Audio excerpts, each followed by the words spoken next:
আসসালামু আলাইকুম। সবাই কেমন আছেন? আশা করি ভালো আছেন।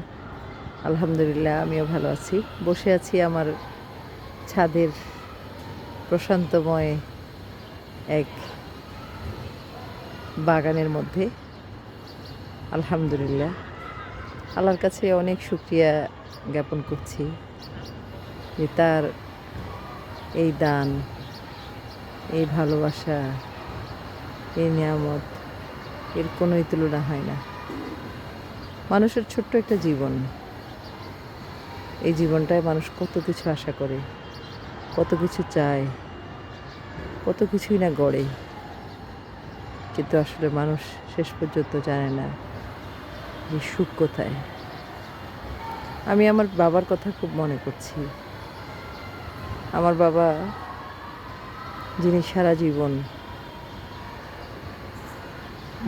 অন্যায়ের বিরুদ্ধে যুদ্ধ করে গেছেন, তিনি ওটার মধ্যেই সুখ পেতেন, প্রতিবাদ করার মধ্যেই।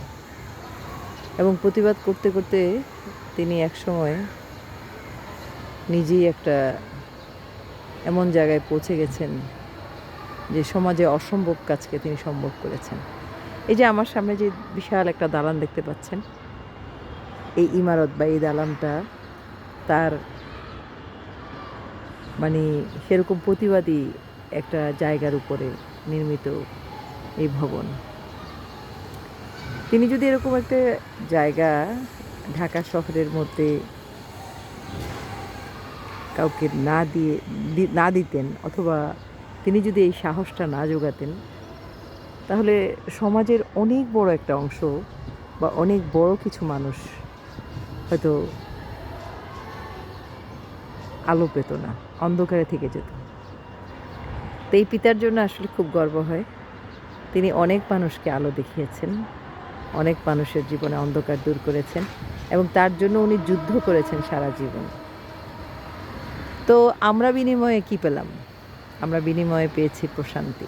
এই যে বলছি যে আমি আমার ছোট্ট একটা ছাদ, সেখানে বসে আছি খুব আনন্দে, খুব প্রশান্তিতে, কারণ এটা আমার বাবার রেখে যাওয়া রহমত বরকতে পরিপূর্ণ একটা স্মৃতি, এবং পাশেই তার বিশাল একটা ভালোবাসার ঐশ্বর্য, পথ চলার আলোকিত রাস্তা তৈরি করার একটা নির্মাণখানা, যার পাশে আমি বসে আছি আলোর প্রতীক্ষায়।